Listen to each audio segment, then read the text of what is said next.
Welcome to the Mind. What do we really mean by genius? Matters. Giftedness is so much more than an academic label. Podcast. We tend to think of gifted as kids being good at everything across the board. An exploration of giftedness. Originals are nonconformists. Creativity. People who not only have new ideas. Intelligence. They're the people you want to bet on. In childhood. I like to learn about things, but I like to learn my way.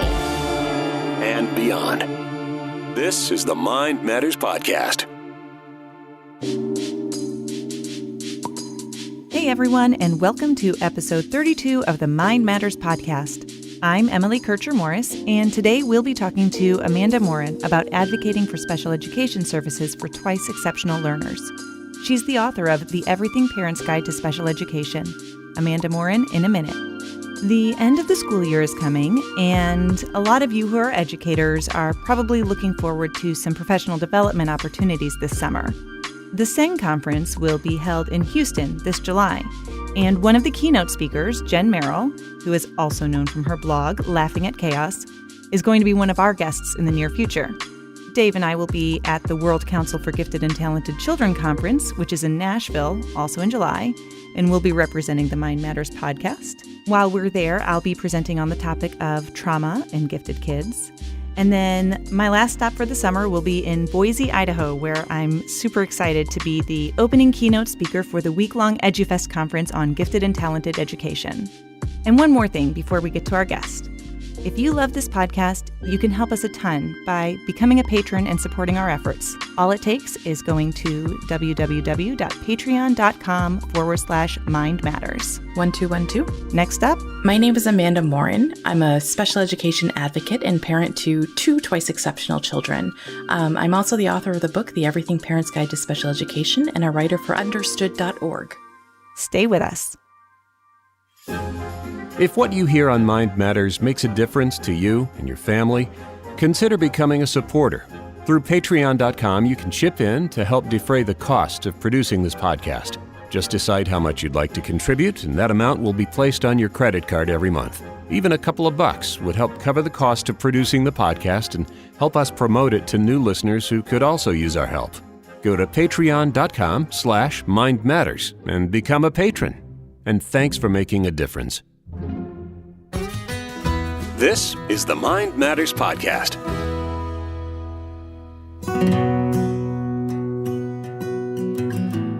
So Amanda Morin is our guest, and today we're going to be talking about advocating for special education services for twice exceptional kids. Amanda, I know as we jump into our conversation, you have a lot of experience with this both from a personal and a professional level. But I think a lot of people, both in the education field and also parents, sometimes don't know what really goes into accessing special education services for gifted kids. So why don't we start at the beginning? Tell us exactly what is an individualized education plan? It looks like a lot of things. I think that's a great question. I think there are a lot of people who do not necessarily know the phrase Individualized Education Program, which is perhaps the longest thing that IEP could stand for. And it's a program that comes through a special education law, the Individuals with Disabilities in Education Act. And it is a way of providing services for kids who have multiple different types of disabilities. The important part about an IEP is it provides specialized services and instruction for kids for skills in which they are struggling. Now, interestingly, in some states, specialized services are also gifted services. So in those states, those are students who may be ahead of the game because they're already being provided services for their gifted side, but also it's time to start looking at the side where they need a little extra support. What are the things that schools look at when they are trying to qualify students for an IEP? I think I'm going to back up a little bit. That qualification is a really important part of the process. The qualification process involves sort of a comprehensive evaluation, and it involves a referral either from a parent or a teacher to a special education team. Or sometimes it's a teacher referral team where they look at what the needs may be and then do a full evaluation looking not only at things like intellectual capability, but also sometimes they do sensory profiles. Sometimes they do occupational therapy evaluations, speech language evaluations to get a sense of the whole child. We want to see what's going on with the whole child. And that also includes observation in the classroom, which of course is a snapshot in time of that child's life, but it gives you an idea of how well a student is performing in the classroom where they may be struggling a little bit. Now, once you put in a request for evaluation as a parent, you need to put that request in writing to start with this timeline, this federal timeline, in order to get that evaluation process rolling. The evaluation should be done within 60 days. Now, various states and districts define 60 days as business days, school days. So you're going to have to check with your state to see what 60 days looks like. But so that's the whole process before you even look at qualification. So that's a lot to start with. When we're looking at qualification, it gets a little more complicated when you have kids who are gifted because oftentimes they test very well and they have really good test scores and they look sort of average, if you will, and that makes it hard to see where their deficits are. And sometimes what we need to be doing is seeing where the gaps are. So if you have a child who scores incredibly high on verbal processing ability, for example, their ability to really speak to you in their language, you also want to be looking at what is their ability with receptive language. Does it match? Are they in the same range? And if not, that's something called a relative weakness. So you're looking at the gap between one skill and another, and that sometimes tells you where a child is struggling. One of the things that's really typical for kids who are twice exceptional is this ability to have either the giftedness mask a disability or the disability to mask the giftedness. So it's a matter of sort of peeling back those layers.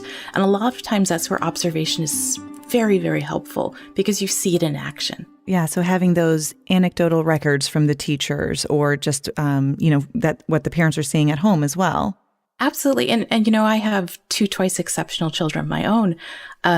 My first son really struggled in school for years before he was identified as needing special education services. And I remember him coming home very, very frustrated and people thinking, he was a bad kid and he was really acting out.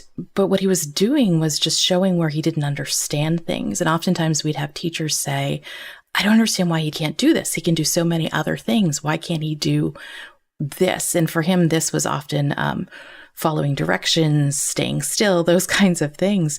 And my answer was always because he can't do it. He really can't do it and he needs to be taught those skills. And I think there was this assumption that because he was so talented in other ways, these were skills he should be able to do. But I think it's really important to realize that kids don't have skills all the way across the board sometimes, and as you well know, kids who are twice exceptional often develop very, what we would call asynchronously. So they have development in different rates. Some skills they're really excelling at and maybe ahead of the game, and some skills they're really behind the game.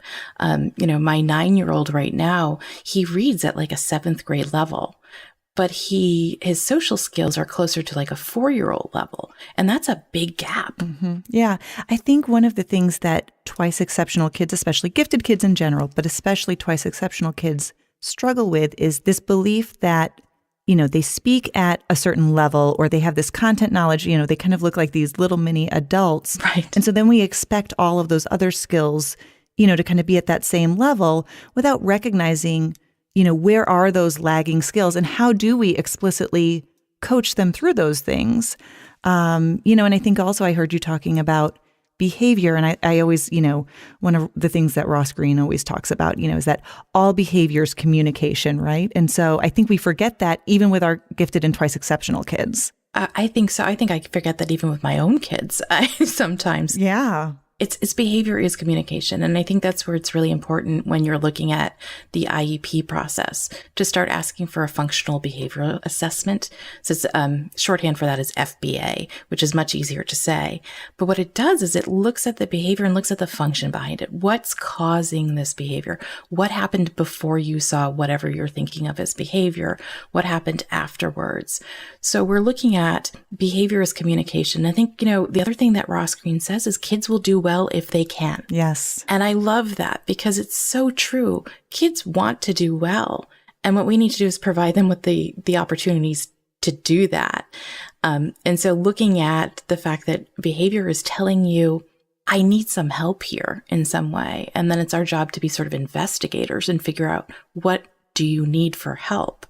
And I think a lot of times when kids can speak like mini adults, we expect them to also be able to tell us things that are an adult level, but they're still kids and they think like kids. That's where I think a big part of sometimes just even the anxiety that a lot of these kids face comes from, because they have this awareness. They know that something's not fitting or it's not right, but they can't explain it. But then because they can't explain it, they're not able to really ask for what they need. That's a perfect summation, and it's unfortunate. For me, that's where I think it's important to go back to, how are we going to get some supports and services in place for this child? And that's when an IEP team needs to sit down and say, okay, where is this child really struggling and what can we do to help? And that's what the IEP is designed to do, is to really support children and make sure that they have what they need to thrive, to really succeed in the classroom. And, both of my kids are fully included in the general education classroom.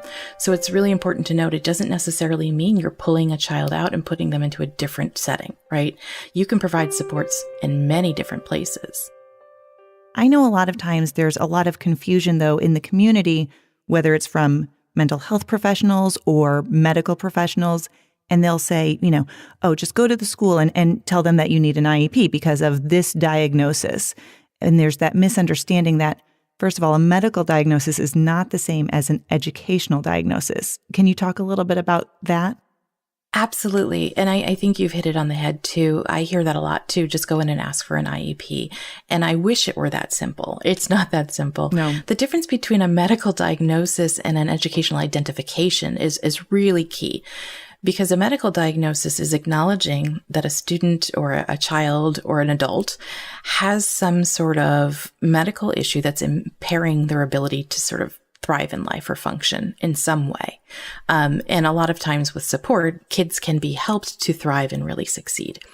The difference when it comes to an educational identification is that we're looking at the impact on their academic performance. And that's where it gets really tricky for kids who are gifted as well, because sometimes their academic performance looks really, really good across the board, but we don't see how much work goes into that in the background sometimes, or how much anxiety that's causing a child. So a lot of times when we're talking about that identification, there are 13 different categories under which a kid can be identified. One of them that I really like to have parents and educators think about is the other health impairment, because the anxiety may be the thing that's getting in the way of academic performance sometimes. So if you have a kid who's really anxious and, is commonly, they have a stomach ache, they have a headache, they need to go home, they're having trouble getting to school during the day or making it through, that's impacting their education because they're not in the classroom to learn. And I think we overlook that sometimes. The impact isn't just about their ability to show you what they know, but their ability to be in school. Whether it's anxiety or I think other health impaired is a lot of times used with attention deficit issues. I find a lot of times kids who have a medical diagnosis of autism will not qualify under educational diagnosis of autism. And so a lot of times they end up falling under that ED diagnosis or emotional disturbance, which I think that they could come up with some different terminology there, but oh, absolutely. I understand kind of what they're saying. It's like they're struggling with managing their emotions. Yeah, and it's a self-regulation issue a lot of times that puts them in that category. Emotional disturbance is a terrifying thing to hear as a parent. Right. And this is not my best parent story, but I think it's really worthwhile to tell. When my youngest son was first identified, he had a medical diagnosis of ADHD and a medical diagnosis of autism. He was identified for early intervention services and then was transitioning into the school system. He didn't meet the identification criteria for autism in the educational system. And so that was what came forth, was this idea of like, where he fits is in the emotional disturbance category. And I actually had to take 3 or 4 days to sit down with my husband and talk through whether we were okay with that being on paperwork around our child who hadn't even walked into a classroom yet. He was going into kindergarten, and we had this moment where we went, maybe it's better to decline services. And then my husband said, what would your advice be as an advocate to other parents? And I said, well, I would tell them that the services matter more importantly than the category, the label. And he said, and there you go. But it was hard. It was a really hard thing to do, to see that on paper. But I think the moral of that story there is I had to step back and think what's best for my child. And it doesn't define him. He's not that label. He's this quirky, amazing, hilarious, sometimes annoys me beyond belief child. Right? Yes, I know. I have a couple Tuies here at home too. Yes, I know exactly what you mean. Right. And they're just our kids, right? They're the kids we have, and they're wonderful. And the label doesn't define them. And I think what's really important is when you have that conversation with a team, especially when it's teachers who haven't met your child yet, or if you're the outside provider and you have met the child, I think it's really important to talk about who that kid is outside of the paperwork, because that really helps people understand that we're really just talking about a kid who needs support, maybe accommodations, maybe some explicit instruction in some ways. But we're not talking about a kid who's going to be like frightening in your classroom necessarily. You mentioned that services can look a lot different. What are some of the types of services that you see that people don't normally think of? So for twice exceptional kids, the services really range. A lot of times what we see for services aren't what you would expect. So for some kids, it's actually content instruction. They're really struggling with math, for example. And so it will be explicit instruction, specialized to help a child learn the concept that they're struggling with. But sometimes it's a little more subtle, and it's things like social cueing and social skills. One of the best things I've ever seen as an accommodation or as a support service was a student having their person, right? So the importance of having a person that a student can trust and go to and feel like understands them should never be undervalued. It's so important to have at least one person that a student can feel comfortable with. And in this case, the student's person was a social worker in the school. And what the social worker service on the IEP was to go with this student every year or every semester, because he was in middle school and was changing classes, and sit down with him and each teacher to sort of explain himself. So he had a lot of trouble with abstract concepts. So really needed things spelled out in a way that made sense to him, was logical, went in a logical order, and really struggled to sort of get along with teachers who didn't do that as naturally. And to be able to sit down ahead of time and have that service be, we're going to sit down and explain who this child is, and then have this ability to be on as consult to when trouble arose in the classroom, the social worker, the student, and the teacher would sit down again and sort of do this translation. And it was an amazing service to be able to have a social worker who was sort of like a babblefish, if you will. Mm-hmm. this idea of they were the translator. They were the one who sat down and did kind of mediation work. And it taught this student ways to understand other styles of communication in what I thought was just a really brilliant fashion. Teaching that child how to self-advocate, and express what their needs are, but then having that support of somebody who's going to walk them through that process, because that's a hard thing to do. I think even as an adult, sometimes self-advocacy is difficult. Absolutely. And I think the other part of that is you have to make sure that people are ready to receive that self-advocacy. So we can teach kids all we want to speak up for what they need. But if on the other side, we're not teaching people to hear what that child is saying, you're setting somebody up for failure, whether it be the teacher or the student. So I think it's that combination of working together to understand each other that really was successful in that case. I think some common types of services that we think of with IEPs, the explicit instruction, which to me often I think of like a resource room where they're leaving the classroom and going and getting some small group or individualized instruction in an area.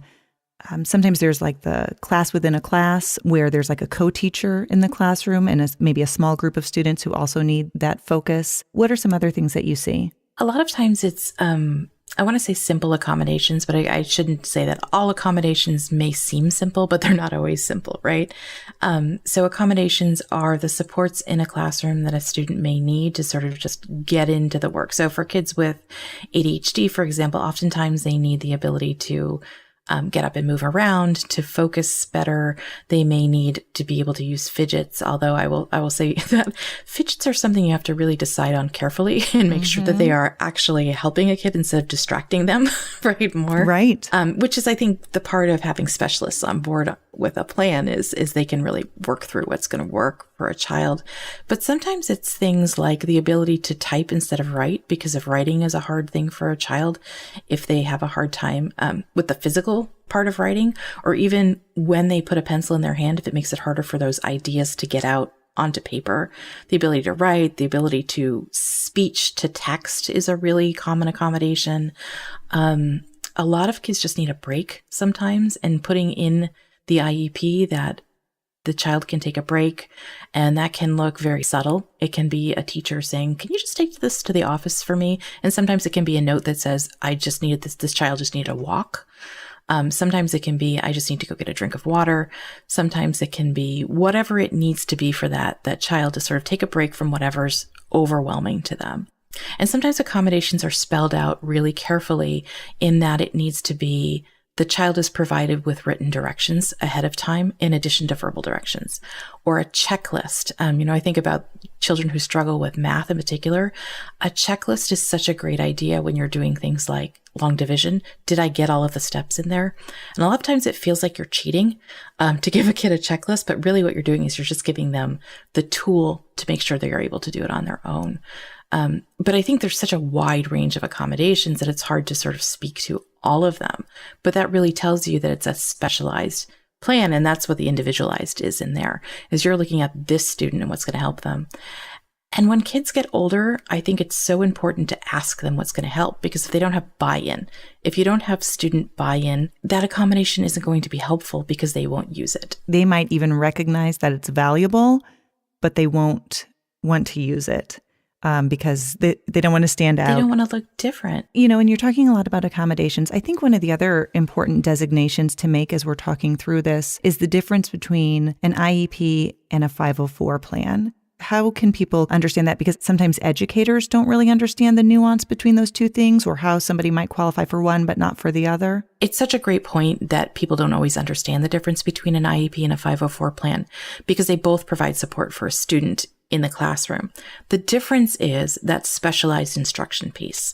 And so an IEP is a plan that is based on the special education law, the education law that says kids need specialized instruction. And sometimes students don't need that specialized instruction. They just need accommodations and support in the general education classroom to help them learn like the rest of the kids in the class. And that's often when a child doesn't meet the identification criteria for special education. And it differs across states. All states have their own criteria. They can't be any more stringent than the federal law, but they can be a little bit different and, have different qualifications and how they look at skills and those kinds of things. Sometimes a kid won't qualify for an IEP, but they still need accommodations.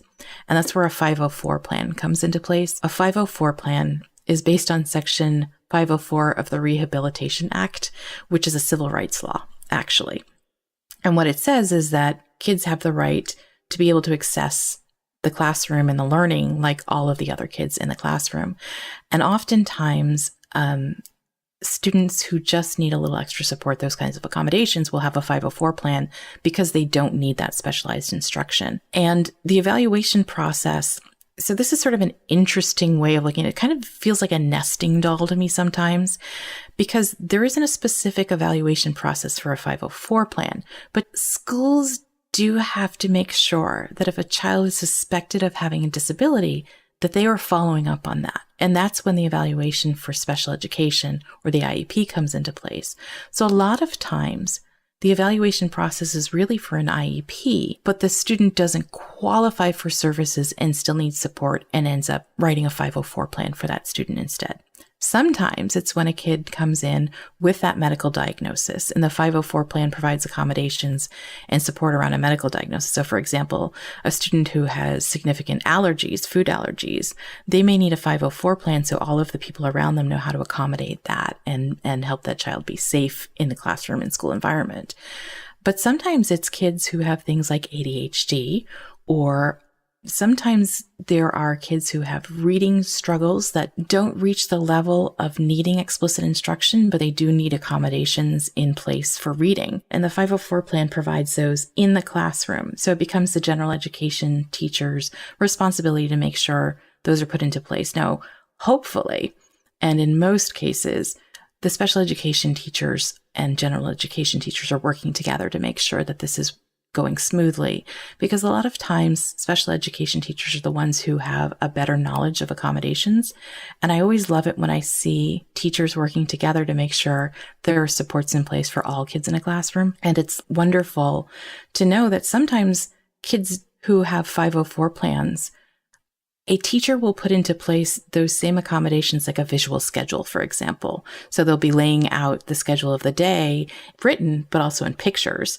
Sometimes they put it into place for one student and it benefits all students. So you see this accommodation going across the board for all kids when it was really designated for only one kid. And I think that's so cool when you can see that happen.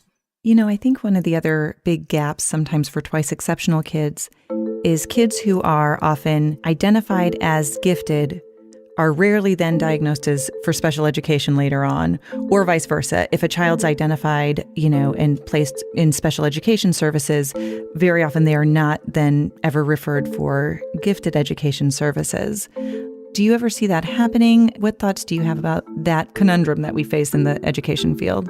It's definitely a conundrum, and I do see it happening a lot. And I think that there are multiple things that are important there. And the first is just advocacy, and advocacy across the board, whether it's through parents or educators who are seeing something that really surprises them in one way or another and saying, this kid is really exceptional at this skill. Let's get a look at that and see, is there an advanced placement class? Is there some other class that we could enrich their work with?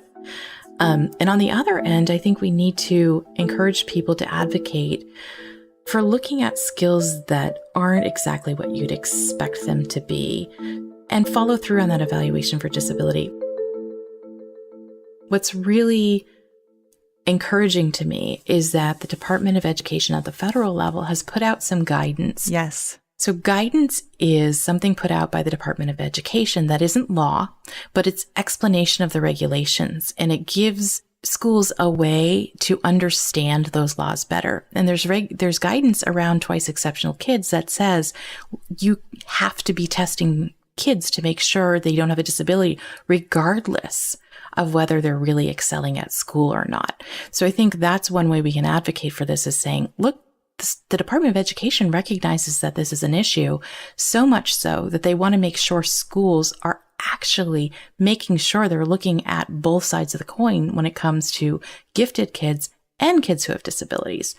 So I think that's a really good tool. I also think that it's important to realize that accommodations don't just stop at one type of classroom. Kids can also have accommodations in advanced placement classes. Amen. Because accommodations are just giving the kids the ramps they need to get to where they're going. And what I love about that is it doesn't change what they're learning, it changes how they're learning it. And it comes in all shapes and sizes, and it fits into all the different classes. I am thrilled to say that my oldest son is now in his 5th AP class with accommodations in place. And it took a while for people to understand that that was acceptable, not just acceptable, but really exceptional and really something we should be pushing for, because they're able to learn in those classes and they're challenged and they're excited to be with the people who really think in these amazing ways, just like they do, with just a little extra help. And I really, really can't stress enough how important it is to look at accommodations across a school, not just in the general education classroom, not just in one track, but also in advanced classes as well. If people want to get in touch with you, what's the best way for them to reach you? They can reach me at everythingspecialed@gmail.com, or I'm often on Twitter, and I'm at Amanda Morin on Twitter. Thanks, Amanda. It's been such a pleasure. Thank you for having me. More to come. To reach the Mind Matters podcast, go to our website, mindmatterspodcast.com, and click on Contact. Follow us on Twitter @MindMattersPod, on Facebook @Mind Matters Podcast, or you can reach our YouTube channel through our website. This is the Mind Matters Podcast.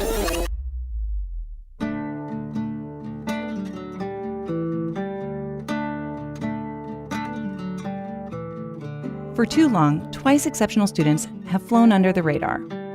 They're not struggling enough for help, but they're struggling too much for gifted services or advanced placement courses. As the parent or teacher of a twice exceptional learner, it can be difficult to navigate the process of accessing services in the schools. I remember a family whose son was twice exceptional. He had an IQ in the 140s and reading skills in the 90s. Through the IEP process, the school was just really focused on the fact that his reading ability was in the average range, but this was also clearly a specific learning disability that was holding him back from his potential. The school wasn't sure that the programs that they typically use would be helpful for this student. But finally, under an other health-impaired diagnosis due to coexisting ADHD, the student was placed on an IEP.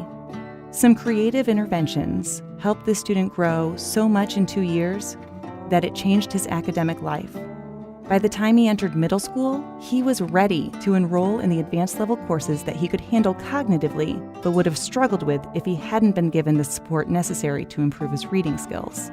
We have to think outside the box when we consider bridging that gap between gifted, general, and special education services. For our 2E kids, it might look a little different.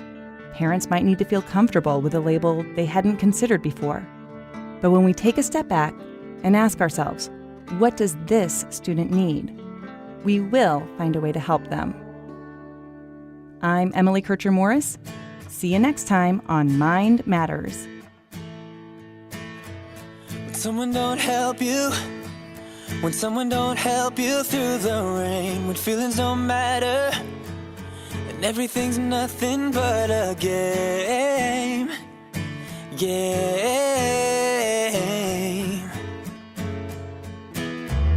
Just know that I'm with you.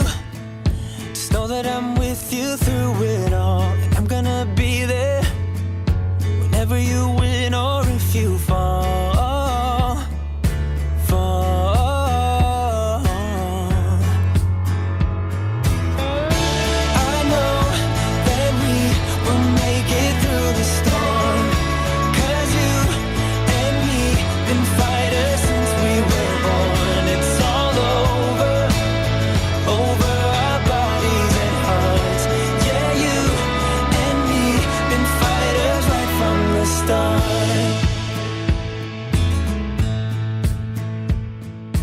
The Mind Matters Podcast is on Twitter at Mind Matters Pod, on Facebook and Instagram at Mind Matters Podcast.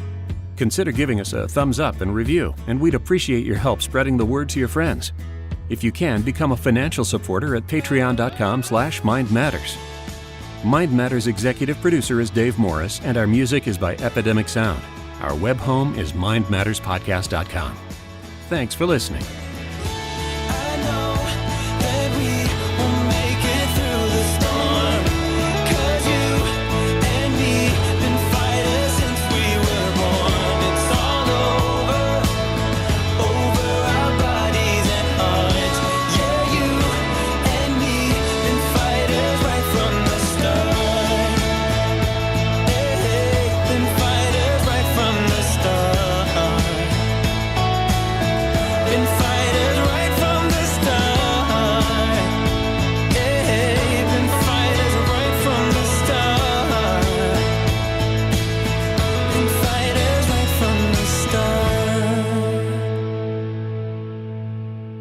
Mind Matters is a production of Morris Creative Services.